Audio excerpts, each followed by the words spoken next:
This CCTV footage from the Ritz Hotel in Paris would have been erased and forgotten long ago. However, one of the 4 people in the elevator, in those years, is the most famous woman in the world, and this is her last video.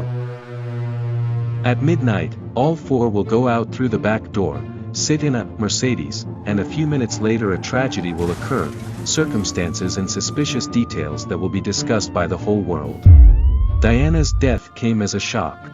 She was not just a princess, she was a superstar. If Instagram existed 30 years ago, she would have the most popular account. Many considered Diana the epitome of celebrity. All of Britain watched her wedding, half of the world discussed her divorce. The day after Diana's death, tens of thousands of mourners filled the streets of London, and only the royal family did not utter a word. Those who were sure that special services and people from Buckingham Palace were behind the death of Diana were even more convinced that they were right. Although even without this, the supporters of this version had many arguments.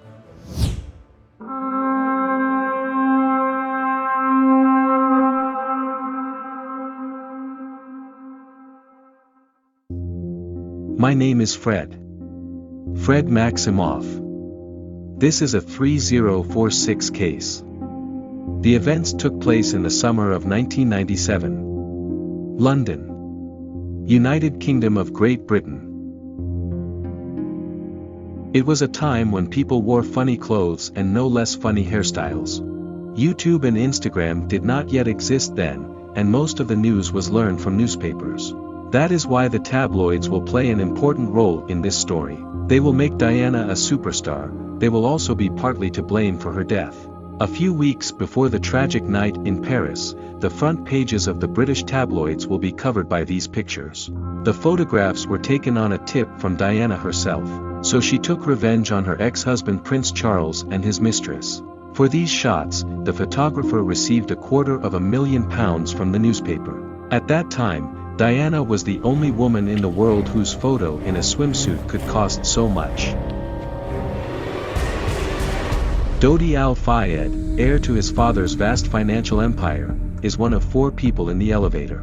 The other 2 are security personnel who worked for Al-Fayed. This is the last day of August 1997. It all takes place around midnight at the luxurious Ritz Hotel in the center of Paris. It is not possible to exit through the main entrance of the hotel. Dozens of paparazzi journalists gathered in anticipation of the princess and her boyfriend. Diana and her companions use the emergency exit, get into the Mercedes and leave.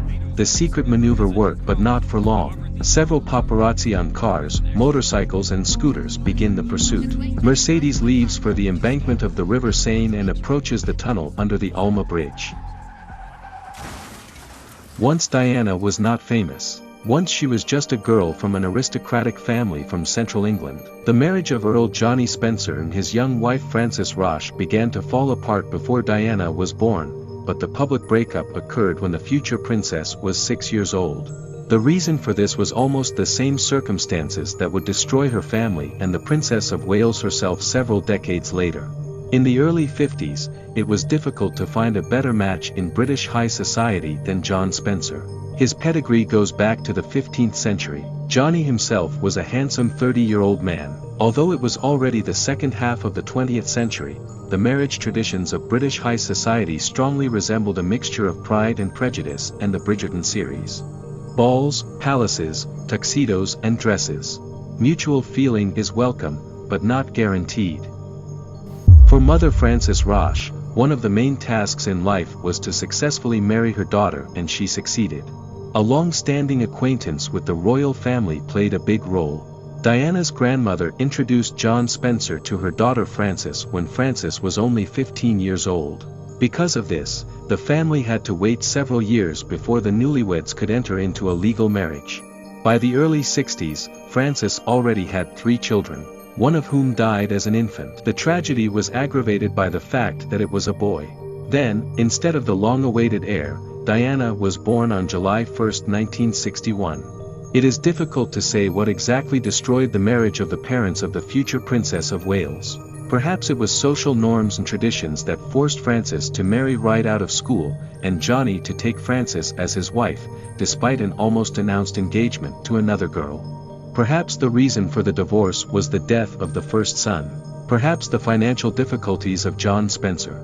After all, at that time his father was still alive and the title and family fortune had not yet passed to Johnny. But these are not very important details. 3 years after the birth of Diana, she had a younger brother, and the long-awaited heir in the family. For 28-year-old Frances, this was the 5th birth. Soon, Diana's mother began to cheat on her husband, which eventually led to a divorce. In late 1967, on Christmas Day, John Spencer announced that he was taking custody of the children from Frances. His title and position in society allowed him to do so. After the Christmas holidays, Frances packed up, left the children with her ex-husband, and left. Diana later admitted that this was the most painful moment in her life. Boarding school is still a popular educational format for children from high society in Britain. In fact, this is a prestigious boarding school where parents take their children only for the weekend. Diana studied at one of these schools. The rules and foundations in the aristocratic circles of Britain changed much more slowly than in the rest of society. This was reflected in schools, where girls' social skills were valued much more than their academic ones. For example, one of the important accents of training was neat handwriting. Teachers did not require girls to succeed in science. Diana herself also showed no interest in studying. Later, the lack of education will greatly interfere with the Princess of Wales. And in the future, it will even affect her marriage to Prince Charles. At school, Diana earned a reputation as a girl who loved to fantasize and arrange drama from scratch. This behavior is easy to explain. After all, the father was engaged in raising children, who did not always take Diana from school, even for the weekend. And when the future Princess of Wales was 14 years old, he married again. Rain Cartland became the new chosen one of Diana's father. Diana disliked her stepmother immediately. This was a natural reaction of the child after the divorce of his parents. The girl escaped from reality in 2 ways: either she sneaked into the large deserted hall of the school and started dancing, or she read romance novels. Diana especially liked the books of Barbara Cartland. By an amazing coincidence, the writer was the mother of the same Rain Cartland, who became Diana's new stepmother. However, the girl liked such books not because of kinship with the author, but because of the content. Barbara Cartland was a real phenomenon in the world of British literature. During her life she wrote more than 700 novels, bad and cheap, but very popular. Most of them were about the same content. A simple and not very intellectually developed girl met the prince and found her happiness. It was the kind of literature that corroded the brain, but at the same time gave emotion. These stories were everything I dreamed of and hoped for. Diana recalled. She was a fan of the Cartland books. Perhaps all Diana's ideas about how a relationship between a man and a woman should look like were formed precisely from these novels. In the mid-70s, John Spencer's father died. Only after that he was able to become a full-fledged earl and receive the Elter family estate. Diana, she and her sisters have acquired the title of Lady. Diana spent her last school years in Switzerland. Her father hoped that there she would be taught how to cook and speak French. Nothing more was required of the girl. Indeed, like most aristocratic girls, Diana was intended not for the university, but for marriage. The future princess did not master French and cooking. She didn't even pass her exams the second time. And that was the end of Diana Spencer's education. I am thick as a plank. Diana often talked about herself. The Princess of Wales said this usually with a smile. This demonstrated the presence of self-irony and the absence of shame about it. In 1979, 18-year-old Spencer moved to London and shared an apartment with several female friends. Girls from the high society of Britain of that time led a more modest lifestyle than representatives of the golden youth of our time. Diana and her female friends worked. Most often it was by acquaintance and not for earnings, but still they worked for some time before marriage. Diana was a cleaner, nanny and teacher's assistant in a kindergarten. This was her last job, and it was there that a photograph was taken that hit the pages of the tabloids. Newspapers became interested in Diana Spencer immediately after they found out that she was the beloved of the future King of England, Prince Charles. In the 80s and 90s in Britain, to find out the latest news about Diana, you had to go down to the newsstand for a newspaper. There was then both television and radio, but the most intimate details and the dirtiest gossip were in the newspapers. The first meeting of the future royal couple took place in the mid-60s. The high society of Britain includes a very limited of families. That is why sometimes the Spencer children and the children of Queen Elizabeth spent time together. Diana was 4 years old, Prince Andrew about the same. One day they were playing with each other, and at that moment Prince Charles entered the room. If it was a fairy tale, then sympathy would immediately arise between Diana and Prince Charles, but it was real life, and in this life Diana was 4 years old, and Prince Charles was 17. The age difference will be far from the only, but one of the important reasons for a failed marriage. If suddenly you do not remember, then Prince Charles, now the King of Great Britain Karl III, is the son of Queen Elizabeth II. In addition to Charles, she has 3 more children, but the public was much less interested in all the others. The life of Charles was followed precisely because, then he was the future heir to the throne. Who knew that the Queen's health would be so strong that Prince Charles would inherit the throne only in 2022? Outwardly, the future King of Great Britain always looked a little awkward. His behavior and appearance have been a common joke in recent decades. Should we be surprised though? After all, Charles himself once admitted in an interview that he was talking to plants, but we'll talk about that later. However, the inner circle knows Charles from a completely different side. In the 70s, he was an enviable bachelor with a lot of love affairs. The future king graduated from Cambridge, was very well read, appreciated art and had a great sense of humor. In addition, Charles was rich. By that time in history in Britain, an aristocratic title did not always mean having money. Many estates were abandoned because their owners had no money for maintenance. But Charles owned land and property in Cornwall. This brought in an excellent income of £14 million a year. This is what explained the great popularity of Prince Charles among girls from high society. Almost every week there was a note in the tabloids that the future Queen of England had been found, and each time it was a different girl. Charles himself at the beginning of his 30s did not particularly want to get married. That's just the title of heir to the throne did not leave him the right to choose. The Queen Mother and the uncle of the prince actively lobbied for their candidacies for the role of the future wife of the Prince of Wales. As a result, Charles made an offer of marriage to 2 girls at once.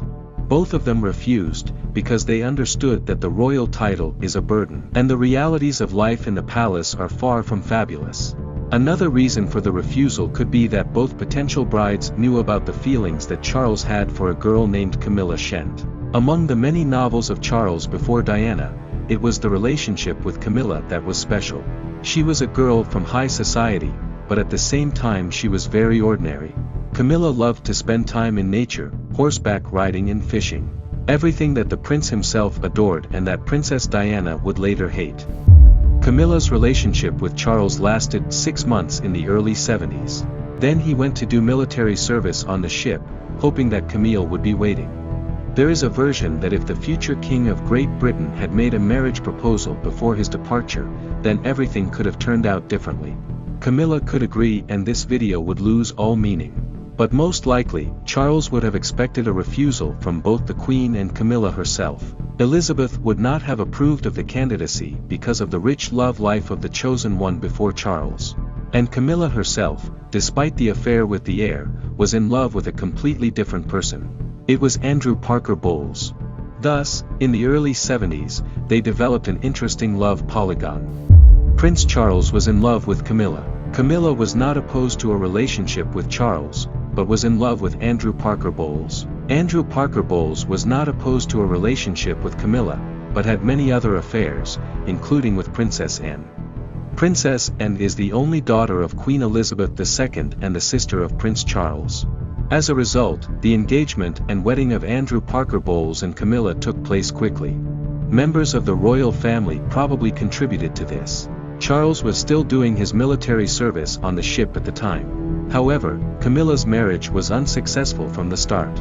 Most likely, her husband's betrayal prompted her to continue her relationship with Charles. In the mid-90s, Camilla and Andrew Parker Bowles divorced. After 10 years, Happy Andrew will be one of the main guests at the wedding of Charles and Camilla, but in the 80th year, no one could even think about it. Then the royal family had 2 problems. The Prince of Wales continued an affair with married Camilla, and this was actively covered by the press. In addition, the prince did not get younger, and the search for a potential wife was a matter of national importance. One of the requirements for a candidate for the role of the prince's wife was her virginity. It was optional, but still important. Among the peers of Charles, who by that time was already 31 years old, there were no such candidates. That's why, all the attention of the royal family was drawn to those who are younger than the prince. If Diana did not exist at that moment, then it would be worth inventing her. In 1977, Charles had a brief affair with Diana's older sister Sarah Spencer. The Prince of Wales then crossed paths with 16-year-old Diana, but perhaps Charles would not even remember these short meetings if it were not for the events that occurred 3 years later. In 1980, Diana Spencer begins to receive frequent invitations to events where Charles is present. These invitations came at the initiative of the Queen Mother, who noticed the young Spencer. At one of the balls, the long-awaited contact took place. The candidacy of Diana, an innocent girl from an aristocratic family, suited not only the royal family, but also Camilla. On the one hand, she did not plan to divorce; on the other hand, she wanted to continue her relationship with Charles. Diana, according to Camilla, was not a strong barrier because of her naivety and youth. A big step forward for Spencer was an invitation to Balmoral. This is the Queen's ancestral castle in Scotland. In addition to Charles and Queen Elizabeth herself, many members of the royal family were present. Diana actively participated in all the family entertainments in Balmoral. She hunted, fished, and most importantly, she was a cheerful girl who laughed at Charles's jokes and did not forget to speak with reverence about the prince. In short, she pulled off all these tricks that work with success on most men. The girl may have been poorly educated, but her emotional intelligence was clearly on top. Besides, then she really was in love with Charles. The tabloids knew that a potential future princess was visiting Balmoral. Who she is and what she looks like, though not immediately, but still found out. A reporter from the newspaper, The Sun, came to the kindergarten where Diana was working at that moment and asked to take her photo. The next day, a photograph of the potential chosen one of the Prince of Wales was published in the newspaper. Diana was in dismay. Most readers and Charles were of a different opinion. The women noted the sweet, kind and slightly shy expression on her face. The men had long slender legs that showed through the light dress. Britain was beginning to fall in love with Diana. However, the prince was in no hurry to propose marriage to her. The mention of Diana in the tabloids grew, the pressure of the press and the royal family on Charles increased. He was literally pushed to become engaged to Diana. In the end, to everyone's joy, the long-awaited engagement took place. And at this point it is impossible not to mention the context.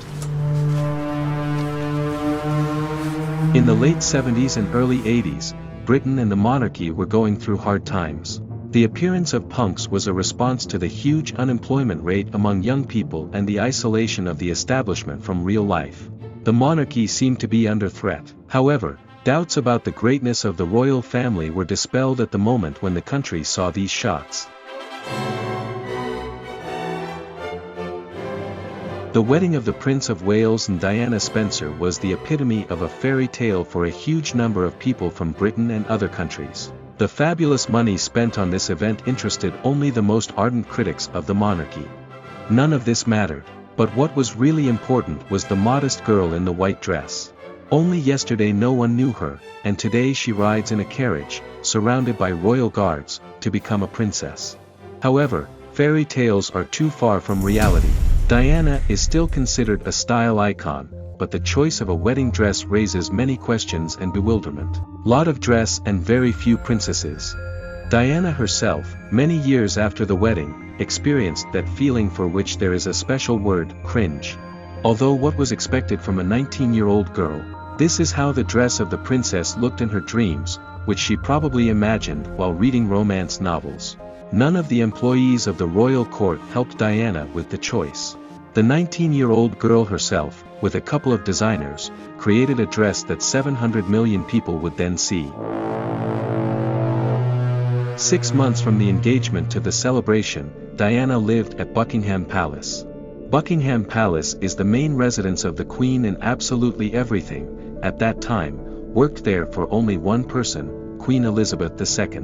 Everything else is secondary in a million rules, many of which crazy, must be followed. For example, servants should be inconspicuous. If the monarch is walking down the corridor, then the servants should ideally leave this space even before the Queen appears there. If this was not possible, then they should bow and stand absolutely silently and wait until the Queen leaves. The servants are supposed to walk along the corridors exclusively along the wall. Otherwise, they will crumple the carpet in the middle on which the monarch should walk. Diana, who had lived in a noisy apartment with a few friends before her engagement, now found herself in an empty space where not only were there no people her age, but often there were no people around at all. The palace is an absolutely dead place on weekends and on weekday evenings when there are no servants there. Charles was anywhere but with his fiancée. At first, Diana did not even have an assistant who could tell her everything, explain all the rules and traditions. That is, outside the palace, Diana was already in the spotlight. But inside the palace, she was an absolutely secondary person. It was during this period that Diana did not show the first signs of bulimia, a disease that many in the world learn about precisely because of the Princess of Wales. Bulimia is a mental disorder when a person consumes a large amount of food in a short time, and then artificially inducing vomiting begins to empty the stomach. There were many reasons for Diana's concern during that period of her life. For example, a week after the engagement, at the end of February 1981, she and Charles give a joint interview. The interview was very short, only 5 minutes, but the most interesting moment is this. And I suppose in love. Of course. Whatever in love means. It is difficult to say which answer to the question about falling in love would be worse. Perhaps even the word no would not sound so terrible. After the wedding, this interview was gradually forgotten. But later they remembered the interview. It was already at a time when news of the problems in the marriage of the Prince and Princess of Wales began to penetrate the press. Diana in later interviews said that such an answer from Charles was very traumatic for her. To justify this response of the prince, two things can be remembered. Firstly, this is a person who does not just talk to plants. This is a man who tells the press that he is talking to plants. Interviews are not his forte. Secondly, Charles may not have really been in love with Diana. At least he himself spoke about this much later during the divorce. Of course, a divorce interview can hardly be considered a source of objective information. This is the time when spouses remember the joint experience as negatively as possible. Most likely the truth is somewhere in the middle. And Charles still had some feelings for Diana, but before and after the engagement he strongly doubted them. Let's not forget the age difference between them. At the time when he proposed marriage, Charles was 32 years old, and Diana was only 19 years old. 13 years of difference is a lot, especially considering the very different intellectual and cultural background of the newlyweds. That's what I mean. Elizabeth II ascended the throne when Charles was 5 years old. Instead of a mother, there was a queen. According to the rules, since childhood, the boy officially coordinated meetings with his mother and greeted her with a handshake instead of hugs. By the will of his father, the young prince was sent to a strict Scottish school, which was famous for its harsh discipline. After school, Charles had Cambridge. This is one of the best universities in the world, where the prince fully revealed his love for literature and theater. Charles was reading refined philosophical books while his wife was reading cheap romance novels. Charles could support any small talk from politics to art. His wife had difficulty formulating her thoughts. And what is also very important, it was precisely because of his origin that Charles lagged far behind the present.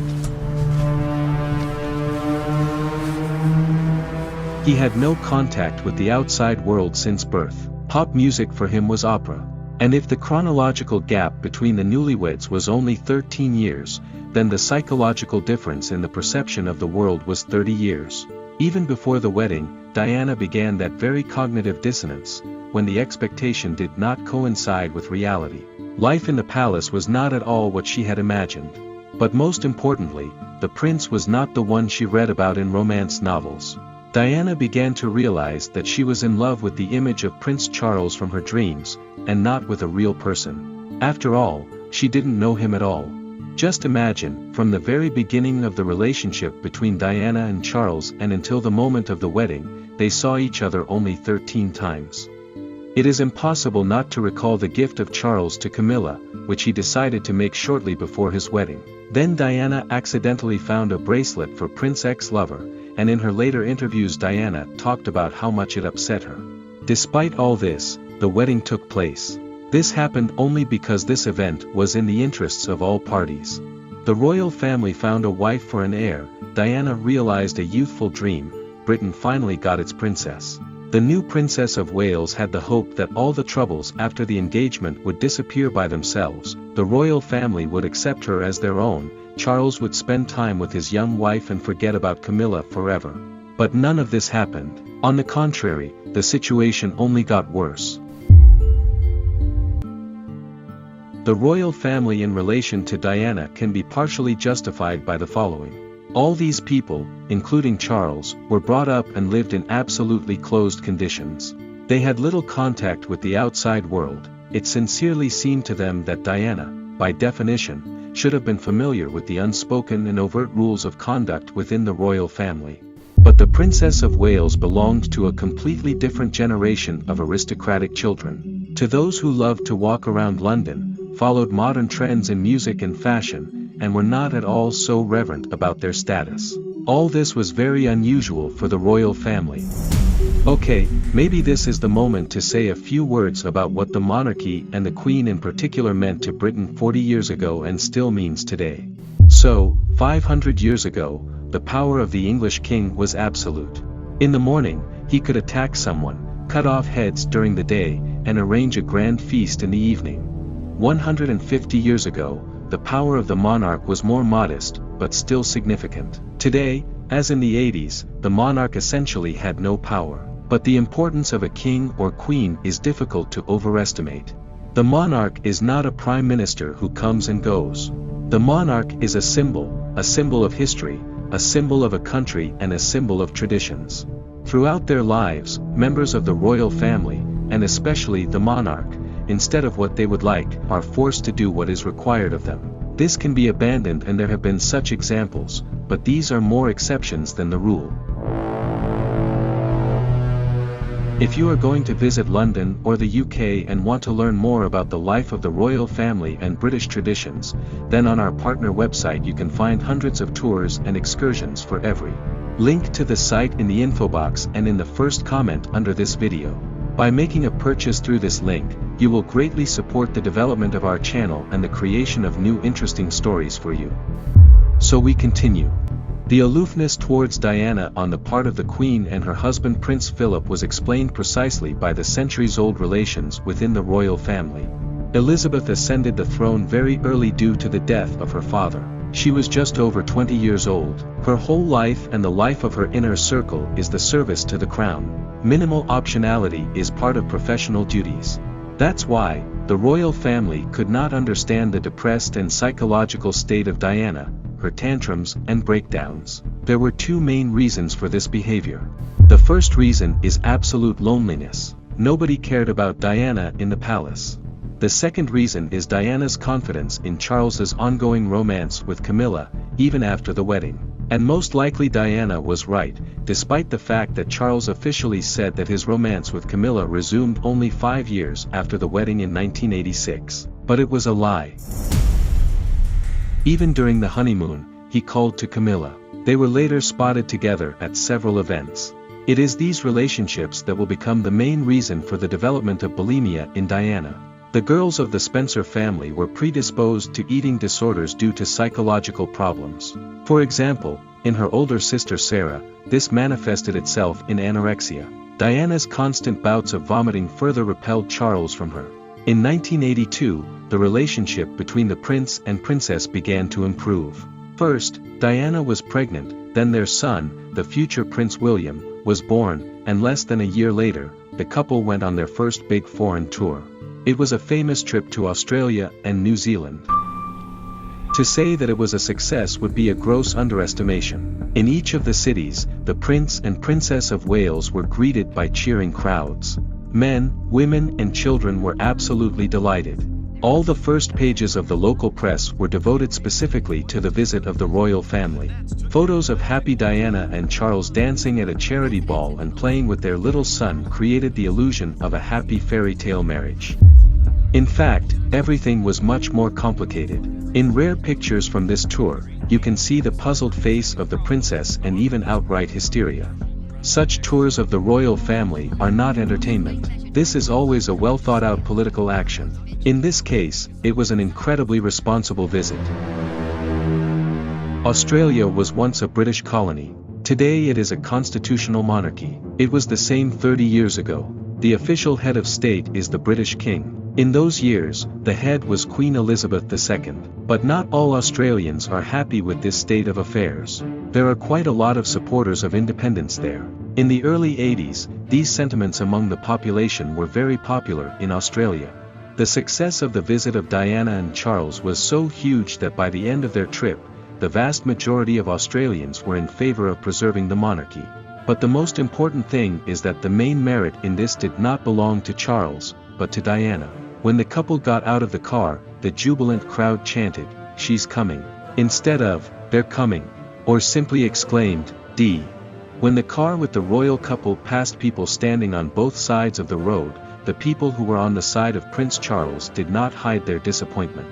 During this visit, Charles and members of the royal family were faced with the unexpected success of the princess with the public. But most importantly, now Diana herself understood her popularity. Newspaper covers with the image of Diana came out more and more often.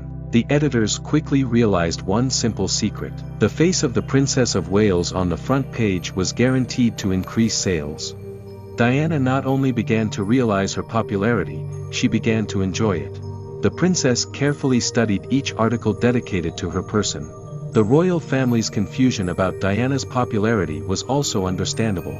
In the early 80s, it was not entirely clear why everyone was interested in Diana, and not her husband, heir to the throne. History will help explain this. 1953, Elizabeth II becomes queen. In post-war Britain, newspapers wrote about the royal family either well or nothing. There were unspoken rules between the press and the family, which assumed respect from journalists. In the 1970s, the situation began to change dramatically. The number of daily national publications was more than 10. Every day, the British bought 20 million copies. The competition grew, and in order to stand out against the general background, publications began to focus on sensation. The most arrogant were the tabloids. The most scandalous, the most simple, the most popular. Intrigues and romances in aristocratic circles were constantly on the pages of newspapers with the most intimate details.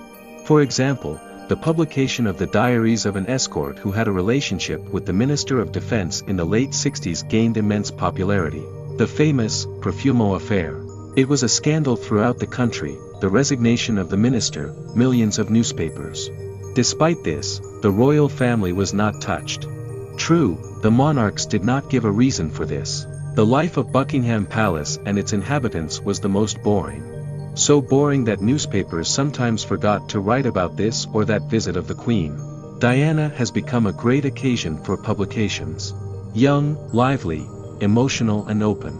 She kissed her young son in public and did not hesitate to shake hands with cheering fans from the crowd. All these qualities made Diana as opposed to Queen Elizabeth and the rest of the royal family as possible. Very soon, the popularity of the Princess of Wales in the press became a huge problem for the inhabitants of the royal palace. After a successful visit to Australia, Diana hoped that the Queen would personally receive her and say words of gratitude. None of this happened. Diana's further successes in public will also be met with silence.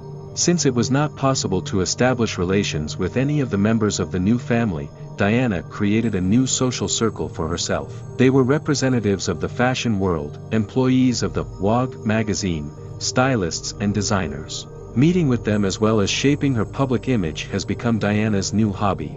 Today, the princess is considered an absolute style icon, but Diana developed this skill gradually and failures happened. In addition to a magnificent wedding dress in the first half of the 80s, the Princess of Wales periodically wore strange hats and coats, peculiar hussar motifs and more.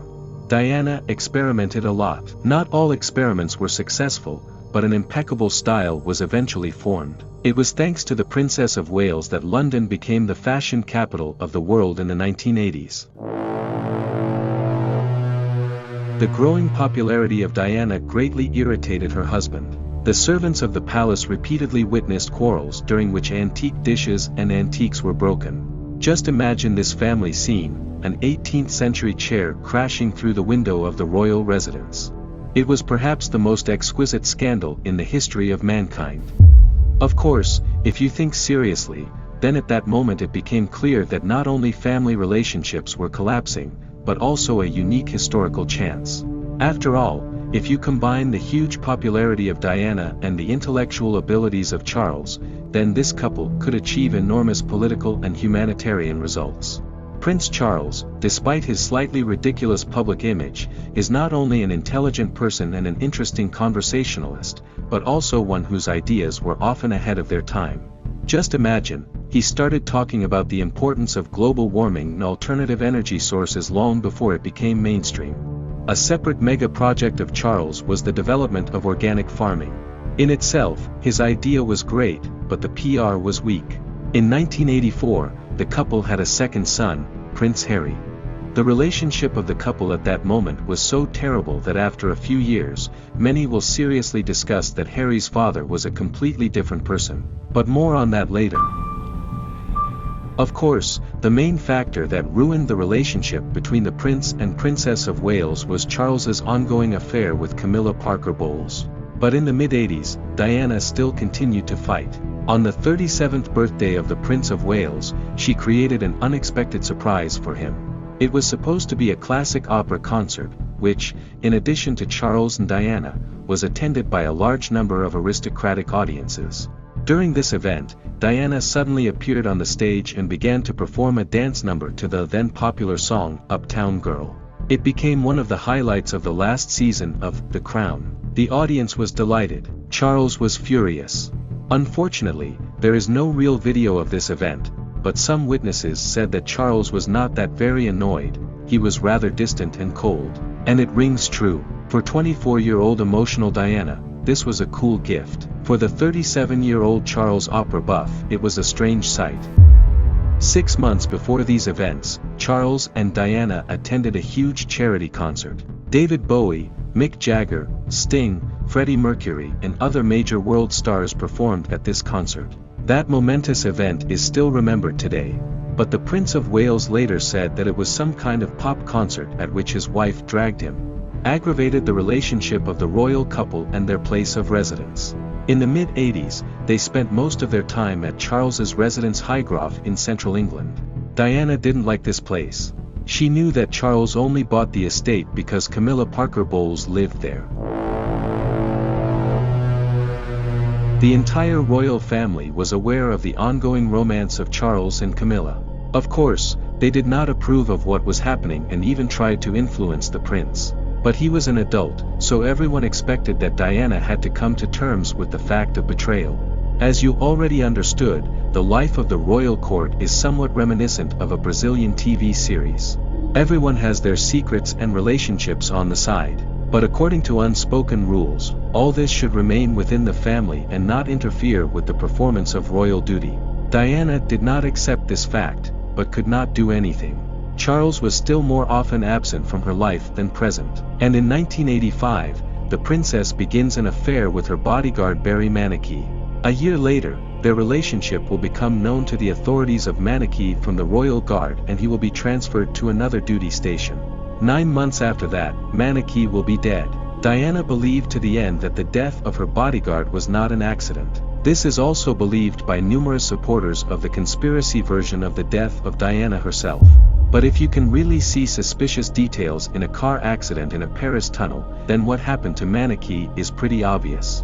His motorcycle collided with the car of a 17-year-old inexperienced girl. And indeed, after Mannakee, Diana had many lovers, most of whom are still alive and well. One of them is James Hewitt. He is a cavalry officer whom Diana ran into by chance in the palace and first invited to one of her parties, then began to take riding lessons from him. It is he who is considered by some to be the real father of Prince Harry. The bright red hair of both really raises doubts. But Prince Harry's red hair is in all likelihood a Spencer legacy. Diana's older sister Sarah has fiery red hair. And most importantly, the timing does not converge. This Diana affair only began in 1986, and Prince Harry was born 2 years earlier. Supporters of conspiracy theories are sure that in fact the relationship began much earlier.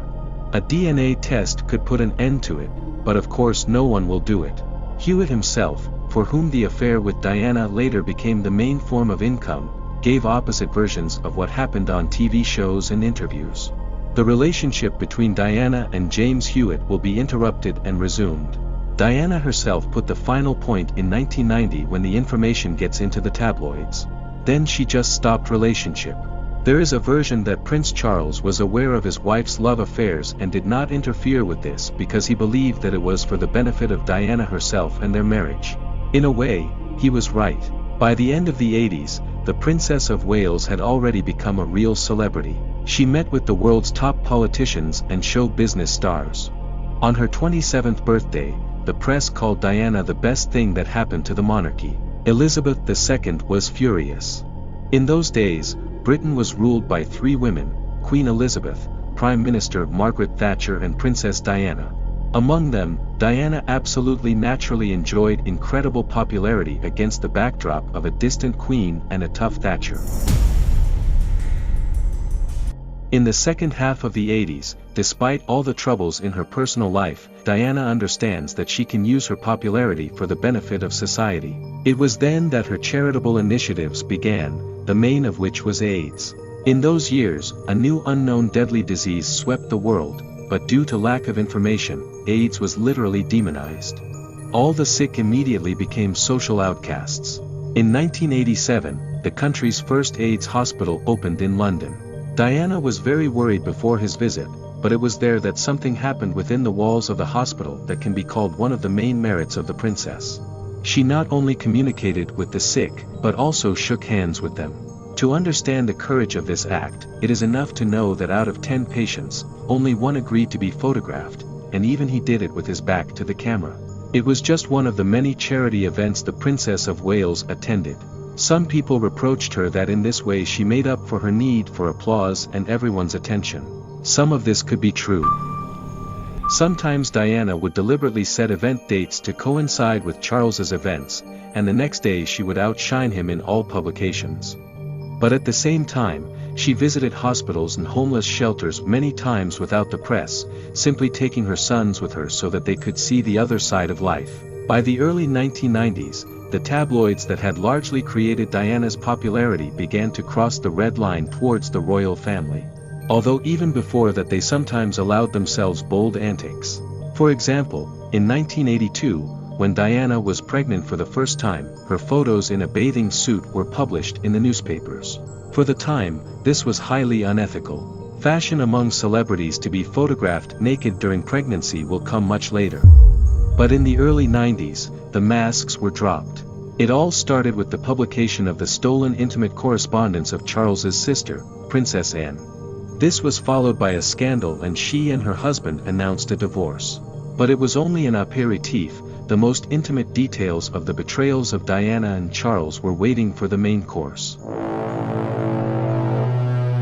In the early 90s, 2 information bombs exploded in the British media space. Camillagate and Squidgygate by analogy with President Nixon's Watergate scandal. In the first case, the newspaper published a transcript of telephone conversations between Camilla Parker Bowles and Prince Charles. The marriages of both by that time were already bursting at the seams. But this was known only in the immediate environment. For the general public, the evidence of a Prince of Wales affair came as a shock. And this despite the fact that the most intimate moments were omitted from the newspaper article. The complete audio recording became available only a few years later. It can also be found on YouTube. Diana later admitted that what impressed her most was not the intimate details, but the fact that their mutual friends with Charles were mentioned in the recording. From the context of the conversation, it became clear that for many years they not only knew about the ongoing romance, but even provided their homes to Charles and Camilla as a meeting place. By the way, Camillagate happened by accident. A radio amateur, playing with his gadgets, caught the signal of this conversation, and because Prince Charles was relatively close by with his cell phone, recognizing the voice of the prince, the man realized that he was sitting on a bag of money and took this entry to the newspaper.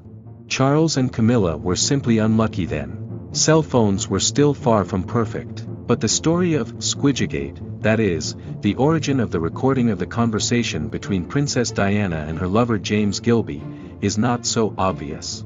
It was a short romance at the end of 1989. Diana and James had known each other long before her marriage to Charles. The title, Squidgygate, comes from the word squid. That's what James called Diana during that conversation. The official origin of Squidgygate is also attributed to radio enthusiasts. But later, some experts doubted this theory. The main reason is that James Gilbey called Diana at the palace from his cell phone. Diana spoke through a landline phone.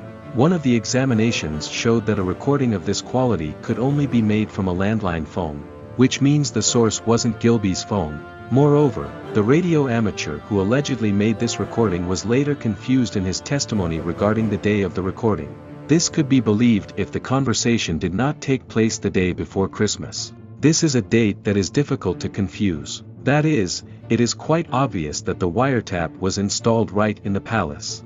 Although the idea that members of the royal family could be wiretapped by the secret services seems pretty crazy. Despite this, Diana was sure that she was being watched, and a new scandalous publication in the press with her participation was only a matter of time. In 1992, Diana was plagued by two problems. First is the threat of publishing the letters of her former lover James Hewitt. And secondly, this is the imminent release of a book in which the author promised to tell the public all the secrets of the love life of the Princess of Wales. Diana decided to act proactively. She hired a journalist who was supposed to write the story of the life of the princess from her words. So that none of the members of the royal family would know about this, Diana came up with a real secret operation. Diana's friend first took questions from the journalist, then brought them to Diana at the palace, and Diana recorded her answers on a voice recorder. The friend then passed the tape to the reporter. As a result, the book was called Diana True Story. It was from the book that readers learned that the royal palace is a cold and insensitive place, just like the inhabitants of this palace. The princess's bulimia appeared due to the romance of Charles and Camilla, and their relationship with Charles finally went wrong after the birth of their youngest son Harry. Diana also spoke about the suicide attempt, about how she threw herself on the stairs in the palace at the moment when she was pregnant for the first time. This is a terrible story that was a lie. That is, she really filed down the stairs, but according to the recollections of witnesses, it was just an accident, and not a suicide attempt. Then Diana just stuttered. Lying to the princess can justify the fact that it was her method of protection. She had very few allies in the fight against the royal family. The book had a stunning effect. No one suggested that numerous intrigues and extramarital affairs are absolutely normal practice of the inhabitants of the palace. Everyone in the family was furious and suspected that Diana was the source of the book. She of course denied everything. The family had no proof. After the death of the princess, the title of the book was supplemented and the book began to be called Diana, a true story told from herself. Only then did the author reveal that the heroine herself was the source. After the publication of the book in 1992, the royal family essentially stopped communicating with Diana. The attitude of the public towards the princess was the opposite of how the royal family treated Diana. There was a feeling that the Princess of Wales has become even more popular. They began to not only admire her, they began to empathize with her. As a result, in the same year, the separation of the prince and princess was announced. It's about separation, not divorce. That is, officially they continued to be husband and wife, performed duties according to their title and were engaged in raising their sons. It is not known how long such a relationship would have continued if not for an interview for the BBC, which was first given by Charles, and then by Diana. For Charles in 1994, it was to be a 2-hour documentary to mark the anniversary of his title as Prince of Wales. But everyone understood that after Camillagate and Diana's book, most of the length of the interview would be devoted specifically to the marriage of the Prince and Princess of Wales. In the end, when Charles was asked if he was sure in his marriage to Diana, he replied that he was sure, but only until it became pointless on both sides.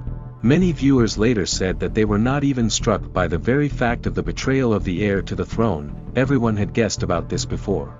The audience was struck by the fact that Charles was the first in the history of the royal family who publicly admitted this. A year later, Diana gave her interview to BBC.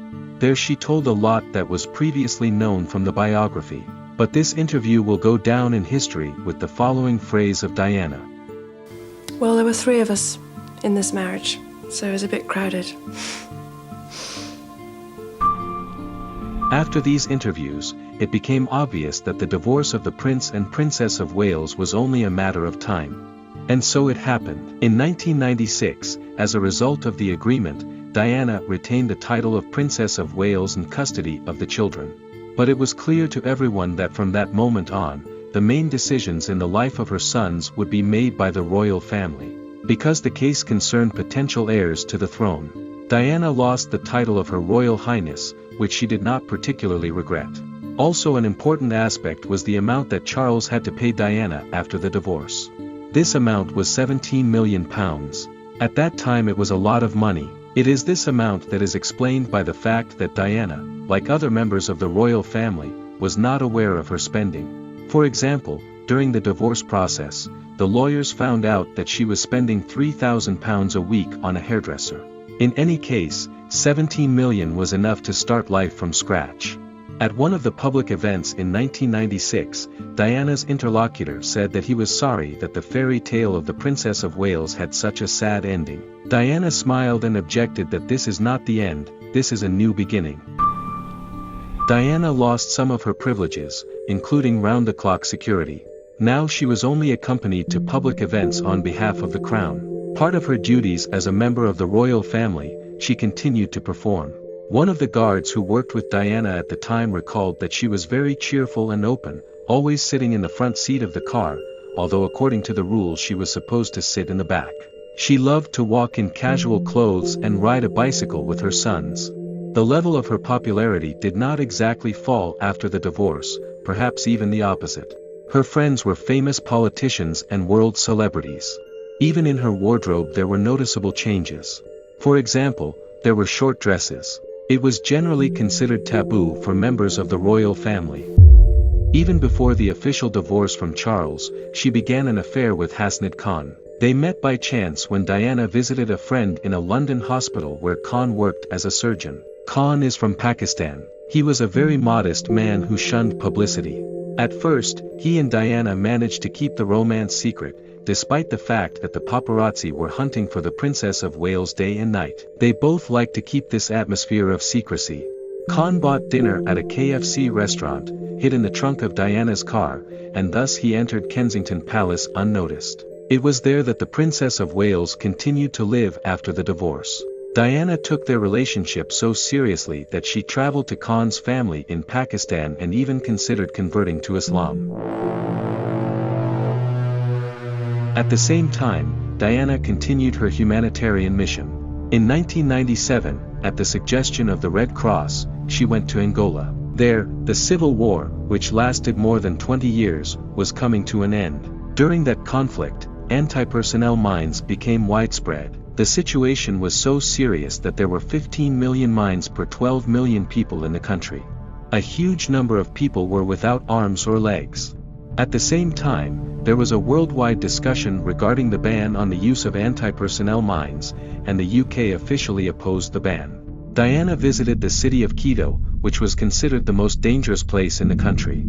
Against the visit there was not only the Red Cross, but also the Prime Minister of Britain. Despite all this, Diana, accompanied by reporters, went to a place that had been cleared by sappers shortly before. But this did not mean at all that now Diana's life was not in danger. Only a small piece of land to the right and left of which mines were still sticking out was safe.